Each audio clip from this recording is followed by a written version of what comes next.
Well, the big political story, exactly a week after the Pulwama terror attack, the gloves are off between the Congress and the BJP. Congress Party's communication in charge, Randeep Singh Surjewala, has claimed that Prime Minister Modi was shooting for a documentary at the Jim Corbett National Park when the attack took place.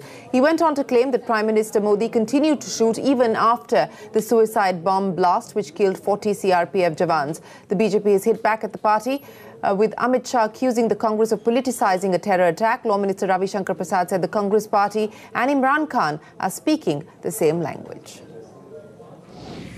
पूरा देश उस सदमे से जूझ रहा था और देश के प्रधानमंत्री श्री नरेंद्र मोदी रामनगर नैनीताल के अंदर कॉर्बेट नेशनल पार्क में फिल्म की शूटिंग कर रहे थे। सैकड़ों किलोग्राम आरडीएक्स, M4 कार्बाइन्स और रॉकेट लॉन्चर देश में आए कहां से? मोदी सरकार ने पुलवामा हमले से 48 घंटे पहले उग्रवादी संगठन जैशे मोहम्मद के धमकी भरे वीडियो को नजरअंदाज कैसे कर दिया?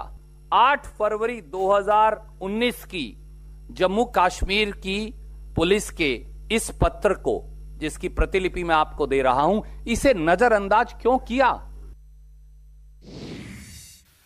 जो राहुल गांधी सर्जिकल स्ट्राइक का सबूत मांगते हैं, लेकिन लंदन में एक क्वेश्चनेबल कैरेक्टर का आदमी हिंदुस्तान के इलेक्शन पर सवाल उठाता है कपिल सिब्बल की उपस्थिति में, तो कोई सबूत नहीं मांगते हैं।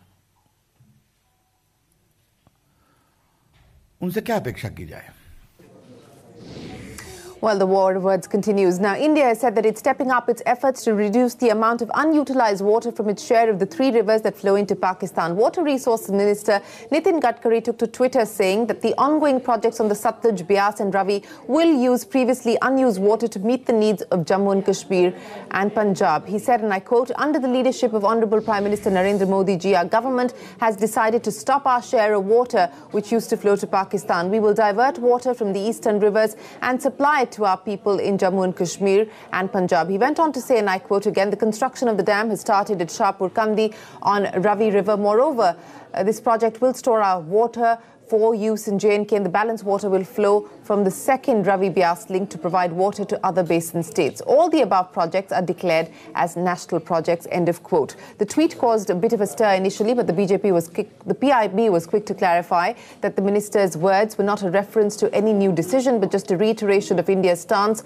on unused water in these rivers. We're now joined for a quick reaction by former Foreign Secretary Kapil Sibal and former Indian Ambassador to Pakistan, Shahid Sabharwal. Gentlemen, appreciate you joining us here on the show. Mr. Sibal, let me start by asking you, as we pointed out, that tweet from the Water Resources Minister, Mr. Gadkari, did create a bit of a stir, but then there has been a clarification that this is India's stated position, and of course we already know about these dams that are currently in the process of being developed. But do you believe that water now is going to once again become one of those points, pressure points for attack between both India and Pakistan? Prime Minister Modi, after the Uri attack, had stated that water and blood cannot flow together. Do you believe that this is now what we are going to see more of?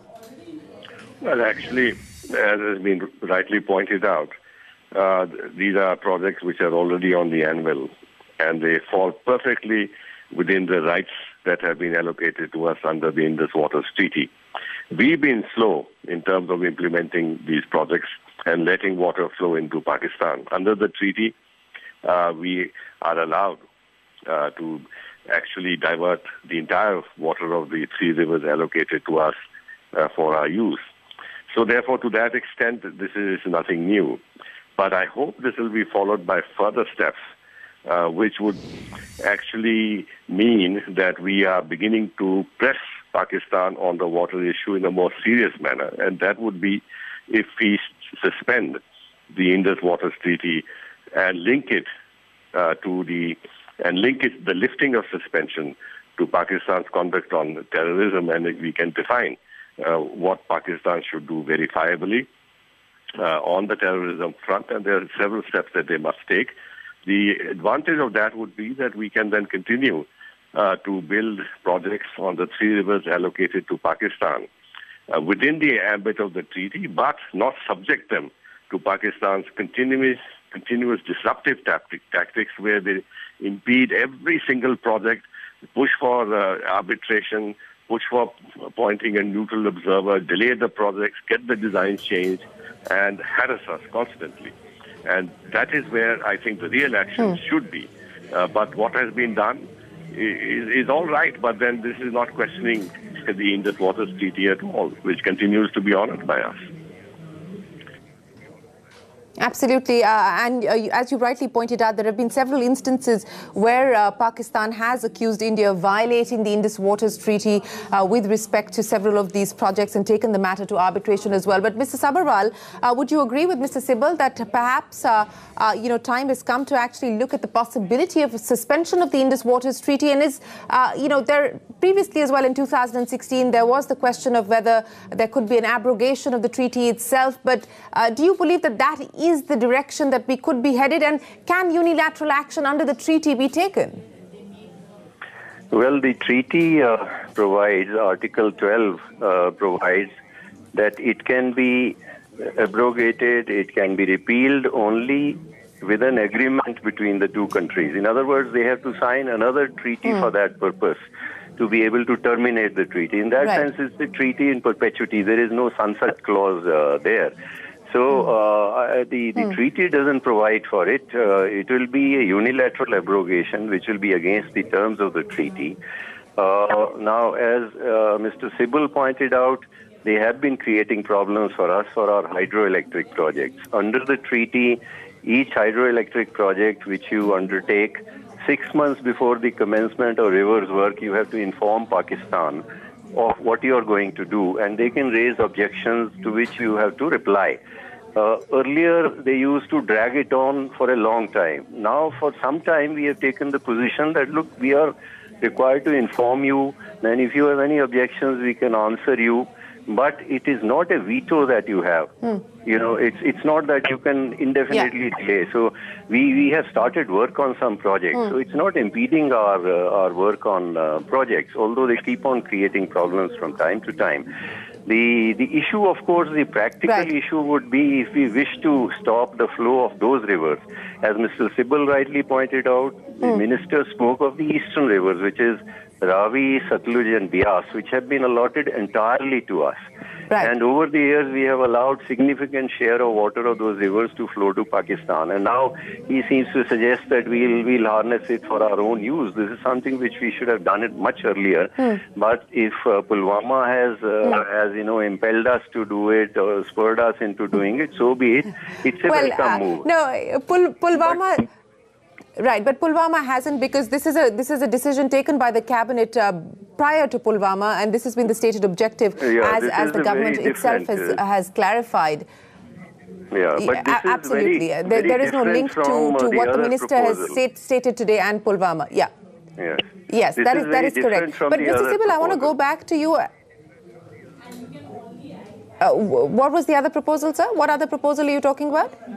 This is very different from the other proposal which Mr. Sibal mentioned, which is made from time to time in our strategic community to stop the flow of water of the western rivers, Indus, Jhelum and Chenab, which have been allotted to Pakistan with very limited usage to us. So this distinction needs to be made. Yes, that distinction needs to be made. Mr. Sibal, I want you to respond to what we just heard there from Mr. Sabharwal in light of your comments on suspension of the Indus Waters Treaty and whether India can do that unilaterally. Of course we can do that. The United States walked out of the ABM Treaty, now has walked out of the INF Treaty, they've walked out of the Climate Change Accord, they've walked out of the Iran nuclear deal. China has totally rebuffed the jurisdiction of the tribunal set up under the law of the sea to which they are a signatory. So countries take these decisions unilaterally. So why can't India do it? And what I'm saying is that we should suspend the treaty and make its resumption, our adherence to it, conditional upon Pakistan taking serious steps to curb terrorism. Now, this is a non-violent option we have. Just as we have not found an adequate answer to Pakistan's use of terrorism against us, take it from me, they'll have no answer to this strategy if we follow. But what can they say? But what we are saying is, you can't continue the flow of terrorism towards India and yet say that the waters must flow. Now, I'm not even suggesting that we should stop the flow of water, because that would mean building dams and this will take years. What I'm saying is that we should stop them from harassing us on the projects that we have the right to build on the rivers and allotted to us. You know, they made us change. They created such difficulty on the Baglihar project, on Kishan-Ganga. They made us change the design and everything else. The Tulbul project, for example, had not taken off the ground. We should immediately start working on the Tulbul project. So this is the kind of pressure we should build on Pakistan if we are serious, because Pakistan will be against the wall, and believe me, will have no answer to this strategy if India pursues it. Well, if India pursues it, but at this point in time, what has been stated by the Water Resources Minister Gadkari in his tweet is a reiteration of the position that India has. But for this moment, Kapil Sibal and Sharad Sabharwal, many thanks for joining us here on CNBC TV 18. Well, in fact, I had spoken with the World Bank president after the Uri attacks in 2016 about the Indus Water Treaty, because remember, the World Bank mediated the treaty between India and Pakistan. Here's what the then World Bank chief had to say. Have you had any conversation with either the Indian government or the Pakistan government on the Indus Water Treaty? You know, we have a very limited role in the Indus Water Treaty. It's more of an administrative role. So our great hope is that over time that we will find a solution to the current to the current discussions and the current disagreements that will work for both parties. It is in everybody's interest. Not only Pakistan and India, but it is in the world's interest that we move toward a resolution of whatever differences that exist right now. Again, we have a very, very limited role. We just do a few things that are just based on the contract, and we will do everything we can to have the two parties come together and find a solution that works for both. I know this is a sensitive issue, so I will not push you any further, but what would your key concern be if there were to be either a unilateral redrawing of the treaty? Well, we want to do everything we can to ensure that the two parties come to an agreement that they can both agree on. Well, remember, that is a conversation that I had with the then World Bank chief in 2016, because this was an issue after the Uri attacks that was back on the table, the possible abrogation or redrawing of the Indus Waters Treaty. The government clarifying that Minister Gadkari's tweets today are a reiteration of stated policy. While the markets now, the bulls gaining for the second day in a row today, with the Nifty and the Sensex putting on about 1%, with the former reclaiming 10,800 in today. The Sensex also shot up by 140 points, closing just a tad below 35,900. The Nifty Bank rose in line with the benchmark indices, but it was the mid-caps that were higher by about 1% today. The Nifty and the Sensex higher by about 0.5%.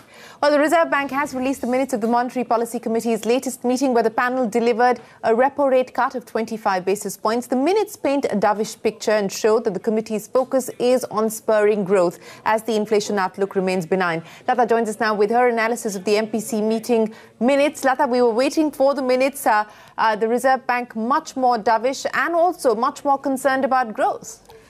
Well, in the first place, I will not summarize, because this is the longest set of minutes I've seen. Everyone's writing minutes running into 2 pages. So I'll suffice it to tell you what the market has taken away. It is dovish, but the markets say that it is only as dovish as expected. The market was expecting one more cut, and that's all that the minutes seem to indicate. They're not indicating a series of cuts. They just, yes, there is concern for growth, as you say, but just one more cut. First, the dovish part, naysayer was, of course, Viralacharya.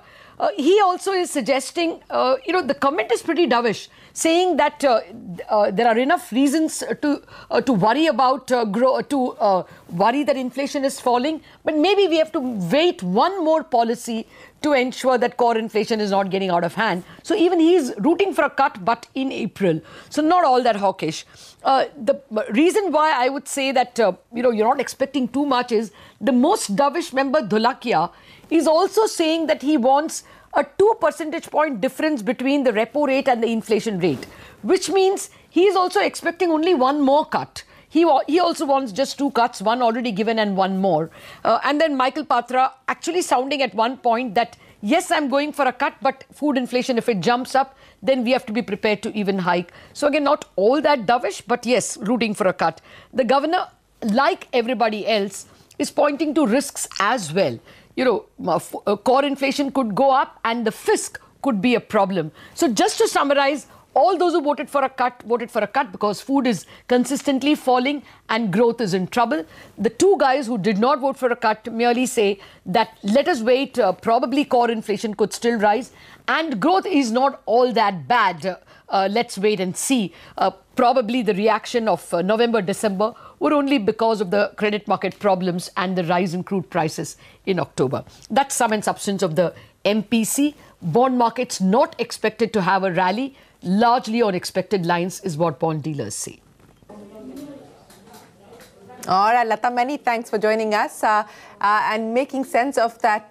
The MPC minutes, which as Lata pointed out, run into several pages, but staying with the Reserve Bank after deciding to cut the benchmark interest rates earlier this month, the RBI is now focusing on transmission of the rate reduction. RBI Governor Shaktikanta Das met with CEOs of public and private sector banks to discuss the challenges in transmission of rate cuts. He also believed to have sought their views on the ways to align the movement of repo and lending rates. RBI's proposal to link lending rates to an external benchmark was also discussed at that meeting.